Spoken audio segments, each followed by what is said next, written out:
channel guys. Siyempre ang babagawa natin ngayon ay Funky Monkey. Uso to guys sa Amerika hanggang dito sa Pilipinas. Ay nabili ko to guys binili sa kanto ni mama at ni papa. Ito yung una na sa akin binili. Ito, 249 yan. Sana nga sa Toy Kingdom doon. Makita na doon, merong malaki pero ayoko nun kasi mabigat. Sa ito meron pa din ganito ako. Dalawa sila, pink tsaka green. Pero mas gusto ko to tsaka to. Ano? Tsaka guys, mapakita ko muna mamo. Ay, sige. Ito muna pala. Yan. Dito ka. Ayan guys, ito. Ito siya. Ang mga pwede gawin dito guys, marami magawin dito. Ganyan. Ganyan, ayan, ganyan. Hilahin mo yung pa. Ayan, meron kang ganyan dyan. Tapos, meron mo siyang mahila na ganyan. Ayan, ang ganda yan. Tatapikin na siya kung babalik siya sa gano'n.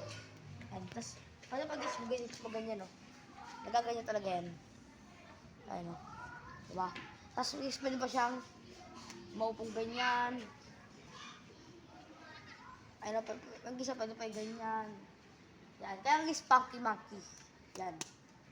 Ayan, yung ganyan niya, talagang mukha siyang monkey. Tsaka origo-origo. Yung mata, ayun, tsaka yung likod. Ayun, nakalagay dyan the original, ayun. Pero dikit yung sulat ata. Ayun, asan siya?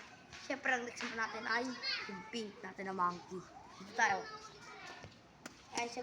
Para sa din naman sila nagaganon din. Nagaganon din yung paa niya. Nagaganon din siya. May stress din siyang ganyan. May ilang ganyan. Ayun, mahaba niyo. Siyempre, tatapikin nyo lang din. Pero matagal siya bumal kasi original. Ayun, yan. Bumal kasi sa dati. Tapos, ayun, ganun din siya. Tapos, tsaka guys, papalit ko guys sa mga TikTok eh. Gagano'n pa nila. Sabay gagano'n nila.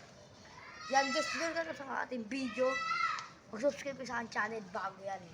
Bago sa inyo guys, subscribe palagi sa akin. Peace out.